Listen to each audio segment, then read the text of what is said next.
बुद्ध भगवान एक गांव में उपदेश दे रहे थे। उन्होंने कहा कि हर किसी को धरती माता की तरह सहनशील तथा क्षमाशील होना चाहिए। क्रोध ऐसी आग है जिसमें क्रोध करने वाला दूसरों को जलाएगा तथा खुद भी जल जाएगा।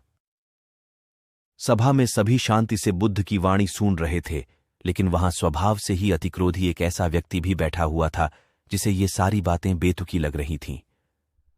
वह कुछ देर ये सब सुनता रहा, फिर अचानक ही आग बबूला होकर बोलने लगा, तुम पाखंडी हो, बड़ी बड़ी बातें करना यही तुम्हारा काम है। तुम लोगों को भ्रमित कर रहे हो। तुम्हारी ये बातें आज के समय में कोई मायने नहीं रखती। ऐसे कई कटु वचनों सुनकर भी बुद्ध शांत रहे। अपनी बातों से ना तो वह दुखी हुए, ना ही कोई प्रतिक्रिया की। यह देखकर वह व्यक्ति और भी क्रोधित हो गया, वहां से चला गया। अगले दिन जब उस व्यक्ति का क्रोध शांत हुआ तो उसे अपने बुरे व्यवहार के कारण पछतावे की आग में जलने लगा और वह उन्हें ढूंढते हुए उसी स्थान पर पहुंचा। पर बुद्ध कहाँ मिलते, वह तो अपने शिष्यों के साथ पास वाले एक अन्य गांव निकल चुके थे।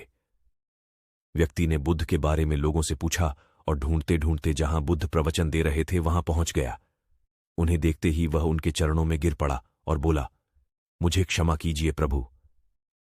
बुद्ध ने पूछा, कौन हो भाई, तुम्हें क्या हुआ है, क्यों क्षमा मांग रहे हो? उसने कहा, क्या आप भूल गए? मैं वही हूं जिसने कल आपके साथ बहुत बुरा व्यवहार किया था। मैं शर्मिंदा हूं। मैं मेरे दुष्ट आचरण की क्षमा याचना करने आया हूं। भगवान बुद्ध ने प्रेमपूर्वक कहा, बीता हुआ कल तो मैं वहीं छोड़कर आया गया और तुम अभी भी वहीं अटके हुए हो।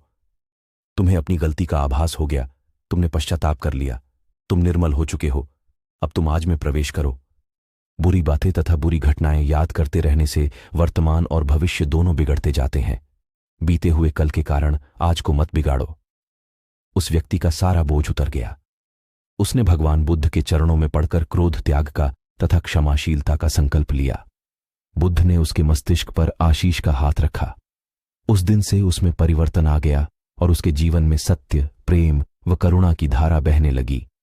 मित्रों, बहुत बार हम भूत में की गई किसी गलती के बारे में सोचकर बार बार दुखी होते और खुद को कोसते हैं। हमें ऐसा कभी नहीं करना चाहिए। गलती का बोध हो जाने पर हमें उसे कभी ना दोहराने का संकल्प लेना चाहिए और एक नई ऊर्जा के साथ वर्तमान को सुदृढ़ बनाना चाहिए।